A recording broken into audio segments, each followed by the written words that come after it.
बिस्मिल्लाहिर्रहमानिर्रहीम। शख्सियत बनकर जियो, शख्स बनकर नहीं, क्योंकि शख्स तो खाक के हो जाते हैं, शख्सियत जिंदा रहती है। अस्सलामु अलैकुम, सत श्री अकाल, गुड इवनिंग एंड नमस्ते। मैं तानिया मुनीर आज आपके सामने फिर हाजिर हुई हूँ आपका अपना शो लेकर, जिंदगी द लाइफ तानिया के साथ। आप सबका बहुत बहुत शुक्रिया, आप मेरा शो बहुत प्यार से देखते हैं, आप सबके पैगामात मुझ तक मिलते रहते हैं और इसी तरह से प्यार से देखते रहिए। तो आइए बगैर वक्त ज़ाया किए ये क्लिप देखते हैं हमारी गेस्ट से रिलेटेड।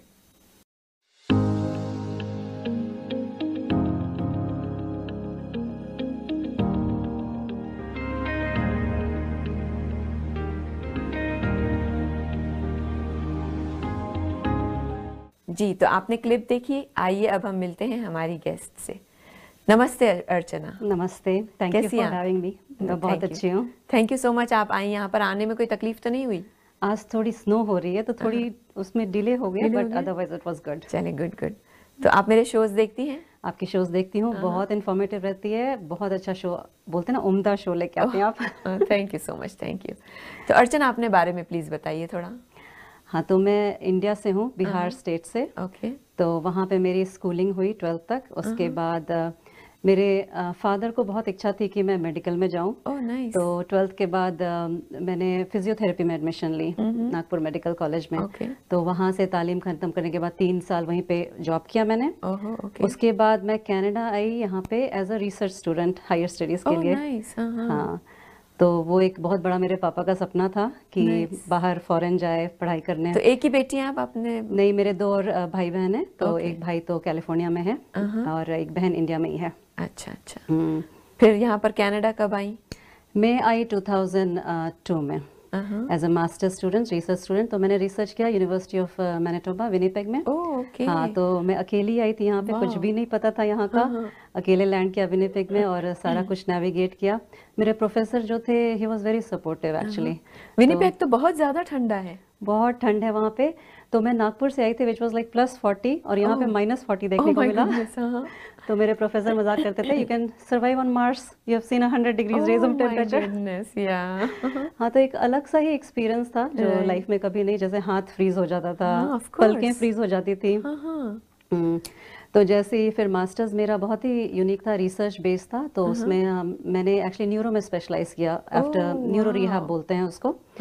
तो उसमें patients with stroke, head injury. तो उसमें मेरे प्रोफेसर का बहुत बड़ा रिसर्च प्रोजेक्ट चलता था पूरे यूनिवर्सिटी में। तो उसके एक पोर्शन मैंने किया था और उसमें एक मैंने बहुत ही अच्छी चीज़ सीखी जो मुझे बाद में अपने पेशेंट केयर में भी बहुत हेल्पफुल हुई और जीवन में भी काफ़ी बोलते हैं ना कारगर साबित हुई। कि उसमें एक न्यूरोप्लास्टिसिटी होती है जिसमें बोलते हैं ब्रेन सेल्स इंजर्ड भी हो जाते हैं, उसको बाद में कैसे रिहैबिलिटेट कर सकते हैं। नॉर्मली ऐसा कॉन्सेप्ट है कि बचपन में जितना डेवलपमेंट हो गया बाद में नहीं होता, स्पेशली हेड इंजरी या स्ट्रोक के बाद। बट मेरे प्रोफेसर के प्रोजेक्ट के थ्रू हमने काफी ऐसे पेशेंट्स को हील किया था, उनके ब्रेन सेल्स को वापस रिहैबिलिटेट करके। तो that was quite unique. That term is called neuroplasticity, मतलब आपके ब्रेन सेल्स कभी भी चेंज हो सकते हैं अगर प्रॉपर्ली ट्रेन किया जाए तो। So that was very interesting. तो फिर यहाँ टोरंटो कैसे आना हुआ? तो जैसे ही खत्म हुआ डिग्री ली, फिर बाद में गर्म जगह की तरफ जाना था। तो सबसे गर्म आपने यही सेलेक्ट किया और फिर यहाँ पे अपना खान पान सब मिलता है जो वहाँ नहीं मिल रहा था। तो बहुत सारे फैक्टर्स थे और यहाँ पे जॉब अपॉर्चुनिटी भी ज़्यादा थी। तो फिर यहाँ पे आ गई, फिर यहाँ पे जॉब किया। पहले मैंने अपना क्लिनिक 10 साल किया था। मेरे हस्बैंड भी फिजियोथेरेपिस्ट हैं तो हम दोनों ने मिलकर क्लिनिक किया। या बाद में फिर मैंने अभी पब्लिक हेल्थ सेक्टर में काम करती हूँ। तो क्या अब आप जो अपना सोच के आई थी कि टोरंटो में आपको खाना पीना मिलेगा, मिल रहा है? सब बढ़िया है। सब बढ़िया है। वहाँ पे कुछ भी नहीं होता? मिलता है बट काफी मुश्किल से। और बिल्कुल छोटा सा ही छोटा सा शहर है, बहुत ठंड पड़ती है। जैसे I think July is the only month जहाँ पे you can go without jacket. तो खुल के नहीं जी पाते हैं। तो अच्छा है, अब आप सुकून में। GTA is the best I think, right? Okay, good good. या तो बचपन से ही आपको था कि आप भी मेडिकल में जाएं? आपके पापा का तो था? हाँ, मेरे पापा का सपना इसीलिए था क्योंकि उनका क्या हुआ था जब वो पढ़ाई कर रहे थे तो उनका एडमिशन हो गया था मेडिकल में, बट पैसों की वजह से वो कर नहीं पाए थे। तो उनका एक सपना था कि एक बच्चा मेरा मेडिकल में जाए। तो और आपका क्या था? आपको क्या बनना था? मुझे पापा की विश फुलफिल करनी थी। कभी कुछ और सोचा ही नहीं सोचा था। हाँ, तो वही किया मैंने। मेरे पापा गुजर गए 2020 में because of Covid, but he was very proud of whatever I did. या तो आजकल क्या कर रही हैं?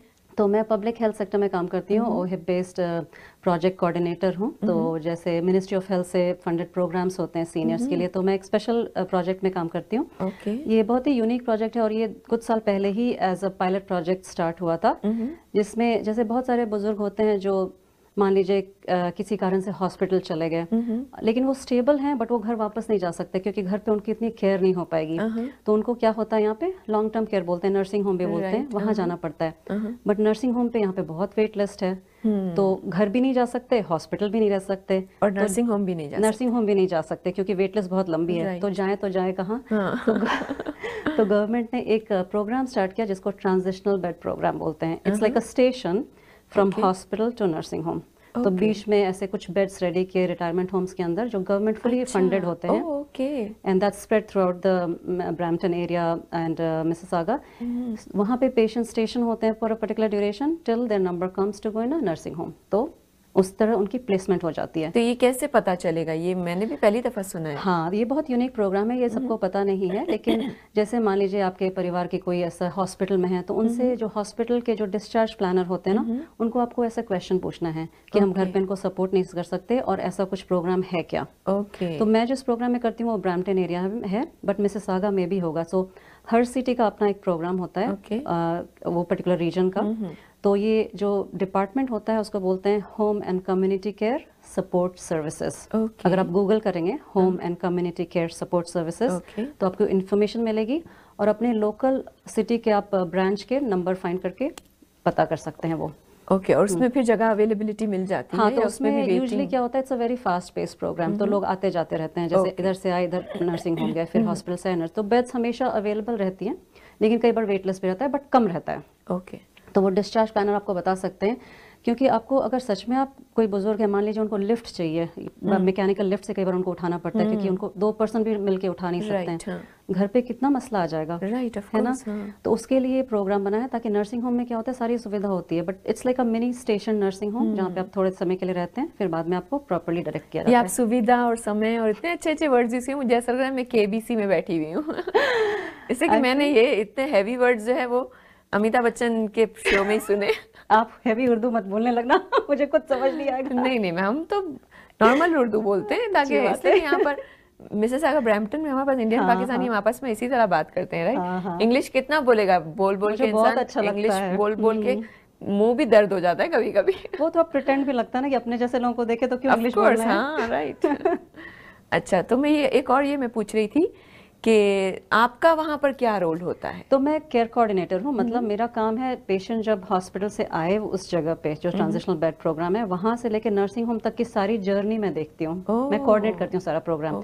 तो उनको क्या होता है, उसी में काफ़ी सर्विसेज की ज़रूरत पड़ सकती है, जैसे फिजियोथेरेपिस्ट है, ऑक्यूपेशनल थेरेपिस्ट है, या स्पीच थेरेपिस्ट है, डाइटिशियन है, लाइक सीनियर्स को क्या क्या जो भी जरूरत पड़ता है हम उनको वो प्रोवाइड करते हैं। साइकोथेरेपिस्ट भी हो सकते हैं। हाँ, सारा कुछ हम उनको प्रोवाइड करते हैं और उन सारा ओहिप से कवर्ड होता है। तो फैमिलीज को ये पता होना चाहिए कि ये इस टाइप का प्रोग्राम अवेलेबल है, and they should ask the discharge planner कि ऐसा हम क्या कर सकते हैं, क्योंकि घर भी नहीं ले जा सकते, बहुत लोग को ये पता नहीं रहता है ना? तो ये अच्छा, आज आप बहुत अच्छा किया आपने कि टाइम निकाल कर आप आई और हमारे व्यूवर्स को ये आप इन्फॉर्मेशन दे रही हैं। हाँ, क्योंकि ये बहुत ही यूनिक प्रोग्राम है। तो जैसे हर कैचमेंट एरिया होता है, तो मैं जिस ऑफिस में काम करती हूँ ब्रैम्पटन, कैलेडन, इटोबिको में करता है, बट मिसिसागा हॉस्पिटल से भी लोग आते हैं वहाँ पे। तो मैं सारा प्रोग्राम कोऑर्डिनेट करती हूँ और उनके लॉन्ग टर्म केयर एप्लीकेशन भी करती हूँ। वो भी एक बहुत बड़ा प्रोसेस होता है करने का, बहुत पेपर वर्क इन्वॉल्व होता है। तो सारा कोऑर्डिनेट करना, देखना कि सब व्यवस्थित चल रहा है, आई मीन सलीके से चल रहा है, वो मेरा काम है। हाँ, तो आप अकेली हैं या आपके साथ टीम ऑफ पीपल है? मैं कोऑर्डिनेशन अकेले करती हूँ, but I have a team of सारे, जैसे ये जो बेड्स है ना, ये रिटायरमेंट होम्स में कुछ बेड्स गवर्नमेंट ने जैसे रेंट पे लिए हैं, समझ लीजिए। अच्छा। तो उसमें ये फुल फंडिंग करते हैं, तो वहाँ नर्सेज होती हैं, PSWs होते हैं, और ये सारे सर्विसेज हम प्रोवाइड करते हैं एक्सटर्नल सपोर्ट से। तो it's like a big team, but I have to coordinate like lot of beds, like I right now I have 70 beds which I coordinate. काफी बड़ा। आपके ऊपर बॉस है कोई? मेरे मैनेजर हैं, मेरे ऑफिस में डायरेक्टर हैं प्रोग्राम के। तो ये आपको उनको सबको रिपोर्ट करना होता होगा? हाँ, रिपोर्ट करना पड़ता है। It's like the process has to go streamline, कहीं रुकावट नहीं आना चाहिए पेशेंट की जर्नी में, वो ज्यादा इंपॉर्टेंट हमारा। इसीलिए आपने ये सेंटर पॉइंट बनाया है, सेंटर पॉइंट है कि वहाँ घर से यहाँ तक जाने में रुकावट आ रही थी, तो आपने ये सेंटर पॉइंट एक गवर्नमेंट ने बहुत अच्छा काम किया है। तो यहाँ पर हम लेंगे एक छोटा सा ब्रेक। तो आप सब कहीं मत जाइएगा, ये हमें अर्चना यहाँ पर बहुत सारी इन्फॉर्मेशन दे रही हैं सीनियर होम्स और घर की, और घर से सीनियर होम और बीच में जो एक पॉइंट है। तो कहीं मत जाइएगा, हम बहुत सारी और बातें इनसे करेंगे। लेते हैं एक छोटा सा ब्रेक। तो वेलकम बैक नाजरीन, हम अर्चना से बहुत सारी इन्फॉर्मेशन यहाँ पर ले रहे थे। तो आइए हम पूछते हैं इनसे। तो अर्चना, ये जो बीच का सेंटर पॉइंट आप बता रही हैं, तो इसमें जो हमारे सीनियर्स आते हैं आपके पास, तो उनका डेली रूटीन क्या होता है? तो ये सीनियर्स जो भी होते हैं they are mostly disabled and frail. तो कई लोग होते हैं जो व्हील चेयर बाउंड होते हैं, कुछ होते हैं बेड बाउंड होते हैं। तो उनका डेली रूटीन होता है, जैसे वो प्रोग्राम एंटर होते हैं, they are given a room and they are fully supported by nursing and the personal support worker. तो उनको सपोर्ट के जो भी एक लॉन्ग टर्म केयर में रूटीन होता है नर्सिंग होम में, सेम ही रहता है। जैसे उठते हैं, उनका पर्सनल केयर होता है, उनको वॉश किया जाता है, फिर उनके नाश्ता होता है जिस हिसाब से, जैसे बहुत लोग नॉर्मल सॉलिड फूड नहीं खा पाते हैं, तो उनको मिन्स्ड या प्यूरिड डाइट भी रहता है। तो न्यूट्रिशनिस्ट भी होती है जो उनका प्लान करते हैं कि इनको किस टाइप का डाइट चाहिए। बहुत लोग को चोकिंग इश्यूज रहते हैं, जैसे स्ट्रोक पेशेंट्स होते हैं, उनको स्वॉलोइंग में इश्यूज रहता है।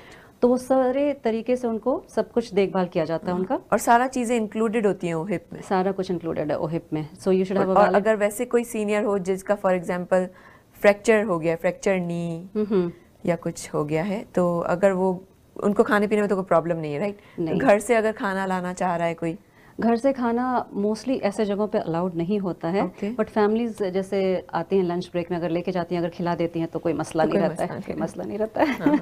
हाँ, तो क्योंकि लॉन्ग टर्म केयर में ज़्यादा स्ट्रिक्ट रहता है, ये काइंड ऑफ इंटरिम प्लेसमेंट है ना, तो थोड़ा लीवे है इसमें। और उनको जैसे फिर फिजियोथेरेपी भी मिलती है, तो फिजियोथेरेपिस्ट आते हैं, जैसे फ्रैक्चर की आपने बात की, तो उनको फिजियोथेरेपी चाहिए तो उनको फिजियोथेरेपिस्ट भी मिलता है। फिर ऑक्यूपेशनल थेरेपिस्ट होते हैं जो व्हील चेयर या वॉकर कराते हैं, तो वो पार्शियली फंडेड होता है ओहिप से। पेशेंट कुछ पे करना पड़ता है, कुछ गवर्नमेंट पे करती है। तो वो केस बाय केस बेसिस पे डिस्कस होता है कि किसको व्हील चेयर चाहिए या वॉकर चाहिए। फिर उनके ये मोबिलिटी इश्यूज सारे हैंडल हो जाते हैं, न्यूट्रिशन हैंडल हो जाता है, एंड देन साथ में लॉन्ग टर्म केयर एप्लीकेशन तो हो ही गई है। तो जब उनको बेड ऑफर मिलता है, फिर वहाँ से वो लॉन्ग टर्म केयर चले जाते हैं।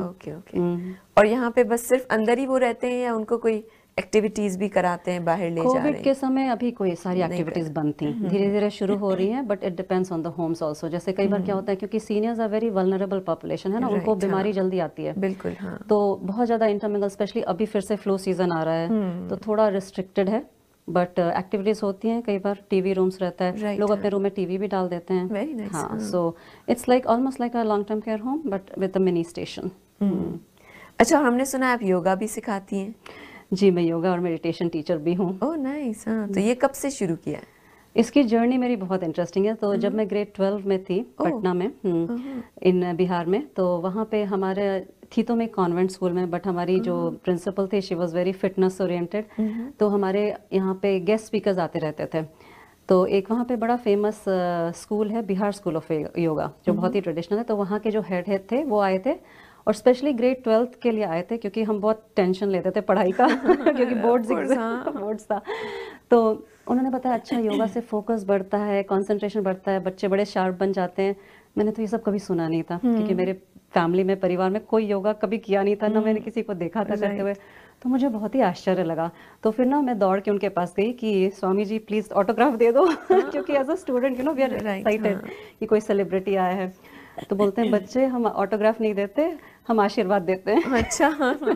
तो I just bless you know. फिर उसके बाद क्या हुआ, उन्होंने 1 हफ्ते का योगा कैंप रखा स्कूल में, जस्ट ग्रेड 12 स्टूडेंट्स की, इनका माइंड थोड़ा काम हो जाएगा क्योंकि बोर्ड्स आ रहे हैं। तो वो मैंने 1 हफ्ता किया। उसमें हमको काफ़ी सारे ऐसे टेक्निक सिखाए गए, जैसे पॉस्चर तो सिखाए गए, उसके अलावा जैसे ब्रेथ टेक्निक हो गई, या फिर वो एक होता है जो एक नाक से पानी डाल के दूसरे नाक से निकालना होता है, वो भी होता है। तो मुझे बड़ा इंटरेस्टिंग लगा, you know, as a young person, कि एक बोलते हैं ना क्यूरियोसिटी थी कि है क्या।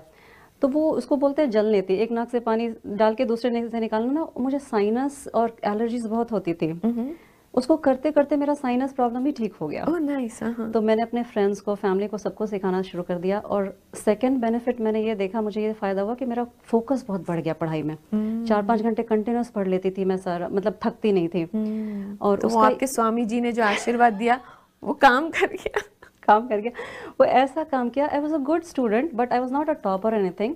बट जब मेरा 12th का रिजल्ट निकला तो न के मतलब मैं स्कूल में पूरे सिटी में मैं टॉपर थी। Oh my goodness. Yeah and that too I came to know result through the paper, newspaper, मुझे पता नहीं था। तो it was like a big shock for me कि क्या हो गया। मुझे ऐसा लगा कि बिकॉज ऑफ माई प्रैक्टिसेस, वो योगा मेडिटेशन जो भी मैं कर रही थी, उससे मेरा फोकस बहुत बढ़ गया था। एंड देन मेरा करियर बहुत अच्छे तरह गया, मतलब जहाँ भी मैं गई मुझे स्कॉलरशिप मिला हर जगह। कनाडा में मैं फुल स्कॉलरशिप पे आई थी, 100%, more than 100% I would say. तो फिर क्या हुआ, शादी हुई, बच्चे हुए, मेरे 3 बेटियां हैं। ओके, माशाल्लाह। हाँ, तो उसके बाद as I became a mom, life took a U turn, I stop doing yoga completely. Okay. So from like 2005 to 2015 I didn't do yoga at all. Oh. और उसका ये हुआ असर कि मेरा वजन बहुत बढ़ गया, बहुत ज़्यादा वजन बढ़ गया। मैं बहुत ऑलमोस्ट लाइक 80 किलोज हो गई थी। Oh my goodness. हाँ, आपको अभी बिलीव नहीं हो रहा ना? Right, हाँ। और उसके बाद लेकिन आपकी एक पिक्चर में देखा हमने। हाँ, वो पिक्चर मैंने इसलिए भेजी थी आपको, कॉन्ट्रास्ट देखने के लिए। तो उसके बाद नॉट ओनली मेरा वेट बढ़ गया, मेरा स्ट्रेस लेवल इतना बढ़ गया लाइफ में। 3 छोटे बच्चे और मेरे बच्चों के बीच 2-2 साल का ही गैप है। तो 3 छोटे बच्चे, ऊपर से जॉब, मैं फुल टाइम हमेशा जॉब करती थी, कॉफ़ी पे डिपेंडेंट हो गई, माइंड में बिल्कुल स्ट्रेस बढ़ता गया, समझ नहीं आ रहा था। लाइफ एकदम बिल्कुल जो बोलते हैं ना डिफ़ॉल्ट मोड में चल रही थी। सुबह उठ के बस कैसे काम करना है और कैसे दिन खत्म हो, बस उसी को मैं करती थी प्रे। तो it was a very stressful time. And what happened then? I met with an accident inside my home. I fell down from my stairs. मतलब मैं बच्चे को लेकर आ रही थी, मेरी तीसरी वाली को, and then lost my balance. तो जस्ट वो बच्चे को लैंड किया मैंने और मेरे हाथ में मैंने पूरा वजन लिया। अरे रे। उस चक्कर में क्या हुआ, मेरे नर्व इंजरी हुई बहुत बुरी तरह।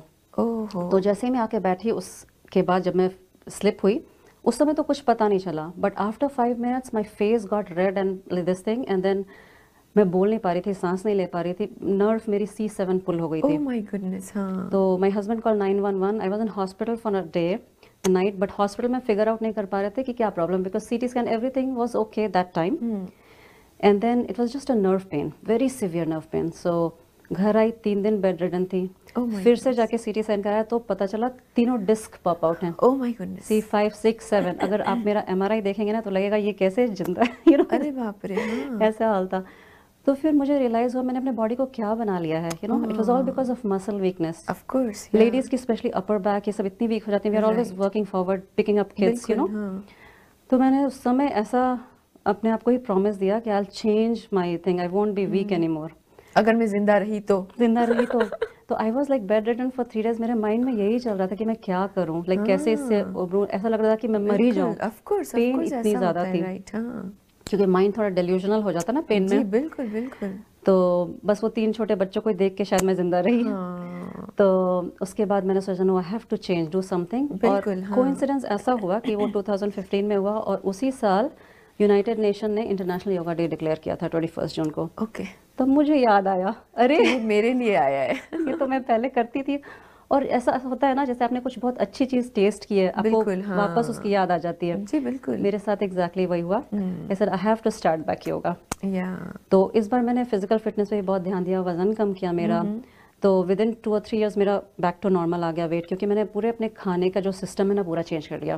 कॉफी बंद करके स्मूदी कर दी, फिर पोर्शन साइज माइंडफुल हो गई। मुझे पता तो सारा था ही being in health care, but it was not applied. So I started applying all those things and being a physiotherapist, फिर एक्सरसाइज शुरू कर दी, धीरे धीरे योगा शुरू कर दिया।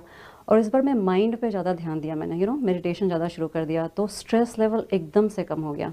और डिस्क का क्या हुआ फिर? अपने आप नॉर्मल हो गया, एवरीथिंग बिकेम नॉर्मल। सीरियसली? हाँ। टाइम लगा, साल भर लगा, बट धीरे धीरे करते करते करते ठीक हो गया। Good, very. तो इसीलिए मैं अपने पेशेंट्स को भी बोलती हूँ। और ये मैं ना फिर क्या करने लगी, अपने पेशेंट्स के ऊपर अप्लाई करने लगी, जो मैं योगा टेक्निक्स और मेडिटेशन करती थी ना, और या ब्रेथ वर्क जो बोलते हैं ना, प्राणायाम बोलते हैं हमारे यहाँ।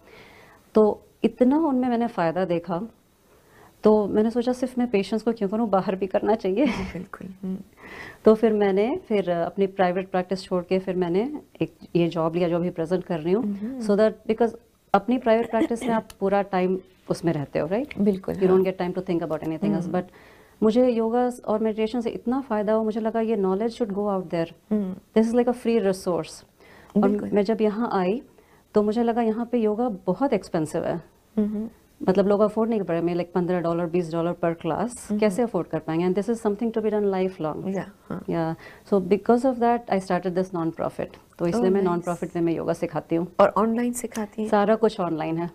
और आपकी बेटी भी योगा करती है? मेरी बेटी बड़ी वाली वो भी योगा टीचर बन गई। टीचर ही बन गई? टीचर ही बन गई। She is 16, she became teacher also. माशाल्लाह, गुड। तो नेक्स्ट टाइम मैं उसको अपने शो पर भी बुलाऊंगी। बिल्कुल। अच्छा, हाँ, तो journey never stopped. I have a team of 10 teachers now, they are all volunteers. और हम योगा के माध्यम से लाइक उसके थ्रू नहीं, मेरे व्यूवर्स समझ रहे होंगे, हम सब देखते हैं अमिताभ बच्चन के शोज, आपकी सारी मूवीज देखते हैं। अच्छी बात है। तो आपका ये माध्यम आप जारी रखिए। तो योगा के माध्यम से ही मैं एक्चुअली ये मैसेज देना चाहती हूँ कि there is a way to get rid of your physical problem and also mental problem. बिल्कुल। हाँ, और ये आपके खुद के अंदर है, आपको कहीं एक्सपेंसिव पैसे देने की जरूरत नहीं, कोई इतना ज्यादा थेरेपिस्ट को कुछ देने की जरूरत नहीं। आप खुद ही अपने शरीर को यूज करके, अपने माइंड को यूज करके यू कैन गेट ओवर जो भी प्रॉब्लम्स आपके लाइफ में चल रही हैं। और आप स्पिरिचुअली भी कनेक्ट हो सकते हैं। स्पिरिचुअली भी कनेक्ट हो सकते हैं, बिल्कुल। बिकॉज योगा इज, मेरे एक टीचर बोलते थे, yoga is not about twisting the body, it's about straightening the mind. So it's all about how you manage your mind. मैंने ये सीखा, मेरे वेट कम करने के जो जर्नी था ना मेरा, उसमें मैंने ये सीखा कि weight management is more like a time management, mind management, time and mind management both. या राइट, 80% प्लानिंग, 20% एग्जीक्यूशन। बिल्कुल बिल्कुल। हाँ, अगर हम ये जिंदगी हमें कितनी मिली है, एक ही दफा मिली है, राइट? हम तो यही बिलीव करते हैं कि एक ही दफा मिली है, तो हमें इसको अच्छे से जीना है, अच्छे से हेल्दी रहकर जीना है। अगर हम इन सारी चीज़ों में मतलब बहुत ज़्यादा वज़न बढ़ाकर और दूसरी चीज़ों में इन्वॉल्व होकर, स्मोकिंग है, ड्रिंकिंग है, इन सब में अगर हम इन्वॉल्व हो जाते हैं तो हम अपनी ज़िंदगी को खुद बहुत ज़्यादा खो सकते हैं, राइट? इवन ये सोचने में कि दूसरे मेरे बारे में क्या सोच रहे हैं, या दूसरे ने कुछ बोल दिया, हमको हर्ट कर गया, वो हर्ट क्यों होता है? क्योंकि हमारा माइंड स्ट्रांग नहीं है, इमोशनली वी आर वीक। नहीं, इसमें तो हम यही कहते हैं कि हमें 2 कान इसीलिए दिए गए, एक कान से सुन के दूसरे कान में निकाल दो। लेकिन कुछ लोग फिर भी ये भी कहते हैं कि एक कान से सुनते हैं तो बीच में दिमाग है ना, दिमाग में चली जाती है बात। सही तो बात जो होते हैं ऐसे, वो ऐसे सवालात बिल्कुल करते हैं। तो दिमाग की ऐसा है ना, मन के बारे में एक समझने का ट्राई करना पड़ेगा। मन इज लाइक फिक्स घड़ा, जैसे पुराने समय में घड़े होते थे ना, मिट्टी के घड़े, जो फिक्स होते थे गांव में, बड़े बड़े, जिसमें पानी रखे जाते थे। तो मान लीजिए उस घड़े में गंदा पानी भर गया, उसको आप उल्टा नहीं कर सकते, करेक्ट? तो उसमें कैसे आप पानी चेंज करोगे? उसके ऊपर अच्छा पानी डालते जाओगे जब तक वो गंदा पानी साफ नहीं हो जाता, क्लियर ना हो जाए, right? So yoga teachers you exactly that thing, कि आप कुछ भी छोड़ना नहीं है। अगर आपको कोई एडिक्शन भी है, सिगरेट शराब, कुछ भी छोड़ना नहीं है, आप कुछ भी खाने का भी एडिक्शन है, कुछ नहीं छोड़ना है, आप अच्छी प्रैक्टिस करते जाओ, अपने आप वो एक दिन मैजिकली चला जाएगा। राइट, हाँ, वेरी गुड, बहुत अच्छा। ये पहली दफा मैंने ये बहुत अच्छा एग्जाम्पल आपने ये न्यू बताया। अप्रोच है ना, लोग यूजुअली अगर साइकोथेरेपी या कुछ ऐसा लेते हैं कि छोड़ दो, होता नहीं है, सोचना नहीं छोड़ सकते, क्योंकि माइंड का काम है सोचना। जब आप कोमा में जाओगे तभी सोचना छोड़ोगे, अदरवाइज माइंड हमेशा चलता रहता है। हाँ, सोते हैं तब भी चल रहा होता है। इसीलिए क्वालिटी ऑफ स्लीप भी ये होती है। तो मैं बहुत सारे स्ट्रेस मैनेजमेंट प्रोग्राम्स भी करती हूँ, बहुत सारे फ्री सेशंस भी मेरे हुए हैं, जहाँ पे कितने लोगों को स्लीप डिस्टर्बेंस में फायदा हुआ है। ओह वाह। हाँ, तो ये मैं करती रहती हूँ। अभी जनवरी में एक 3 हफ्ते का योगा कैंप लॉन्च कर रही हूँ, फ्री ऑनलाइन है सारा, because my participants are from Malaysia to California. Oh वाह। Yeah so all over the world, they join from different time zones. So बहुत सारे ऐसे फ्री प्रोग्राम्स करती रहती हूँ थ्रू आउट। तो आपकी ये लिंक जो है हम अपने प्रोग्राम के नीचे डाल देंगे। बिल्कुल तो क्या लिंक है आप बता दीजिए प्लीज। अभी वेबसाइट का नाम है Beyond Intellect 100.org। 100.org। हाँ, अगर आप मेरा नाम और Beyond Intellect करेंगे, मिसेसागा आ जाएगा वेबसाइट। क्या आपका नाम पूरा बता दें? अर्चना अरुण। Beyond Intellect 100.org। ठीक है, तो गूगल करेंगे तो आ जाएगा, मिल जाएगा बिल्कुल भी। तो मेरा जीवन का मिशन ही चेंज हो गया है। Very good. हाँ, मुझे ऐसा लगता है कि जैसे मुझे इतना फायदा हुआ और फुलफिलमेंट मिला लाइफ में, है ना, तो मुझे अपना जीवन मैंने जैसे दूसरे की सेवा में समर्पित कर दिया है। बिल्कुल, बहुत अच्छे, बहुत अच्छे। ऐसे ही समर्पित करते रहिए। और अब आप मुझे एक और बात बता रही थी कि आप कोई डायबिटिक का रिसर्च कर रही हैं। हाँ, नेक्स्ट ईयर एक हमारी टीम, लाइक मेरे साथ जो योगा टीचर्स हैं, we want to launch research study on diabetes. It's free, 3 months का एक स्टडी हम करना चाहते हैं, role of yoga on diabetes पे। Okay. So we'll have participants. There'll be no cost to the participants. Okay. Anybody is welcome who's diagnosed with type 2 diabetes. Okay. Without complications. So we don't want any complicated case, but just simple diabetes जो दवाइयों पे हैं वो participate कर सकते हैं। 3 महीने का प्रोग्राम है। तो आप उनको योगा भी सिखाएंगी और उन पर रिसर्च करेंगे? स्ट्रेस मैनेज उसमें कंपोनेंट्स रहेगा, योगासन रहेगा मतलब पॉस्चर्स रहेंगे, स्ट्रेस मैनेजमेंट के कंपोनेंट्स रहेंगे मतलब मेडिटेशन रहेगा, सिंपल ब्रेथ वर्क, एंड कैसे खाना खाना है वो भी सिखाएंगे। हम ये नहीं बोलेंगे क्या खाना है, हम ये सिखाएंगे कैसे खाना है। ओके, मतलब basically portion size, the way you चू, एवरीथिंग वो सब सिखाएंगे। Very good. तो कोई एज लिमिट है? नहीं, कोई एज लिमिट नहीं है, कोई भी एज में आ जा सकते हैं, कॉम्प्लिकेशंस नहीं होना चाहिए। राइट, जैसे आजकल बच्चों को भी डायबिटीज। हाँ, तो टाइप 1 डायबिटीज नहीं कर रहे हैं, जो इनहेरेंट होता है, जो टाइप 2 होता है, जो बेसिकली मेटाबॉलिक डिसऑर्डर है। It's not even a disease, it's a disorder. Sugar in sugar out का प्रॉब्लम है। राइट, हाँ, तो वो लाइफस्टाइल चेंजेस, फिर स्ट्रेस मैनेजमेंट से बहुत लोग को स्ट्रेस से डायबिटीज हो जाता है। बिल्कुल, हाँ, होता है। तो और लाइफ की जो भाग दौड़ बोलते हैं ना, है इतना ज्यादा है कि आदमी रिलैक्स नहीं कर पाता है। तो वैसे लोग जो डायग्नोज हैं और रिसेंटली या प्री डायबिटिक हैं वो भी पार्टिसिपेट कर सकते हैं। तो ज्यादा मुझे लगता है कि औरतों को होता होगा डायबिटीज, नहीं आजकल? नहीं, सबको स्ट्रेस नहीं, स्ट्रेस औरतों में ज्यादा है ना। एक तो घर का स्ट्रेस, हस्बैंड का स्ट्रेस, बच्चों का स्ट्रेस, फिर लोगों को देखने का स्ट्रेस कि अरे आज इसने ये कपड़े पहने, इसने ये वाला नया बैग लिया है, इसने ये जूते नए खरीदे, इसका शो ऐसा चल रहा है, मेरा क्यों नहीं चल रहा। तो वो स्ट्रेस हो जाता है। हाँ, तो डायबिटीज भी हो जाता है। मैंने रिसर्च नहीं किया बट गुड पॉइंट। मैं ऐसे ही कह रही हूँ, मुझे ऐसा लगता है शायद। तो थैंक यू सो मच अर्चना, आज आप यहाँ पर आई। हमेशा मेरे प्रोग्राम के एंड में मैं एक छोटा सा सेगमेंट करती हूँ, इसका जवाब सही या गलत नहीं होता है, 2 ऑप्शन दूंगी, उसमें से एक आपको चूज करना होगा, और वो मैं पहले बताती नहीं हूँ गेस्ट को। I know. तो अगर आपने प्रोग्राम देखे हैं तो आपको पता होगा। अच्छा, चलें तो हम शुरू करते हैं। बिरयानी विद आलू या विदाउट आलू? विद आलू। विद आलू? इंडिया से आई हैं आप लोग वहाँ पे विद आलू खाते हैं? वेज बिरयानी मैं खाती हूँ। ओह अच्छा, उसमें आलू रहता है। उसमें आलू तो रहेगा, बिल्कुल बिल्कुल। आलू से टेस्ट अच्छा क्रीमी आ जाता है। राइट, हाँ बिल्कुल, मेरे बच्चे भी बगैर आलू के कोई भी खाना नहीं खाते। अच्छा, लॉन्ग ड्राइव या walk? Long drive, I love driving. Long drive with who? Alone. Alone? अच्छा, अभी मुझे पता चल गया। फिर आपके हस्बैंड देख रहे होंगे ये प्रोग्राम। कोई बात नहीं, कोई बात नहीं, मैं मेडिटेशन म्यूजिक सुनते सुनते जाती हूँ। हाँ, मुझे लगता है that's the only time I get alone. Right. अच्छा, मूवी नाइट या backyard party? Backyard party, friends के साथ, फैमिली के साथ। हाँ, गुड। अच्छा, अभी आखिरी सवाल, जिंदगी क्या है? जिंदगी है जीने के लिए, खुद भी जियो और दूसरे को इंस्पायर करो। गुड, वेरी गुड, बहुत अच्छा बताया आपने। अर्चना, थैंक यू सो मच, आप यहाँ पर आई, अपना टाइम देकर हमारे प्रोग्राम में आई और बहुत सारी हमें पहले तो सीनियर्स के बारे में बातें बताई, फिर योगा से रिलेटेड, फिर डायबिटीज़ से रिलेटेड। मेरे ख्याल से मुझे एक दफ़ा आपको फिर बुलाना पड़ेगा और बहुत सारी आपके अंदर इन्फॉर्मेशन है जो हम निकाल के बाहर लाके हमारे व्यूअर्स तक पहुँचाएंगे। Thank you so much for having me. और आपके जो अच्छे अच्छे इंडियन वर्ड्स आपने हमें बताए ना हिंदी में, वो सुनने का बड़ा मजा है। आई एम श्योर हमारे व्यूअर्स को भी बहुत। मैं तो सोच रही थी थोड़ा उर्दू प्रैक्टिस करके आऊं। नहीं, लेकिन आपने ऐसा लगा, आज मेरे लगता है व्यूअर्स को लग रहा होगा कि हम केबीसी में बैठे हुए हैं। बोलते ना, हिंदी मेरी माँ है, उर्दू मेरी खाला है। राइट, तो हमारे उर्दू मेरी माँ है, हिंदी मेरी खाला है। बस भैया, ठीक है, तो थैंक यू सो मच आप सबका भी। आप मेरा शो बहुत प्यार से देखते हैं, इसी तरह देखते रहिएगा हर ट्यूसडे को रात 8 बजे कैनेडा 1 टीवी पर। और अपना और अपने चाहने वालों का बहुत बहुत ख्याल रखिएगा, और हाँ, जीना मत भूलिएगा। अल्लाह हाफिज।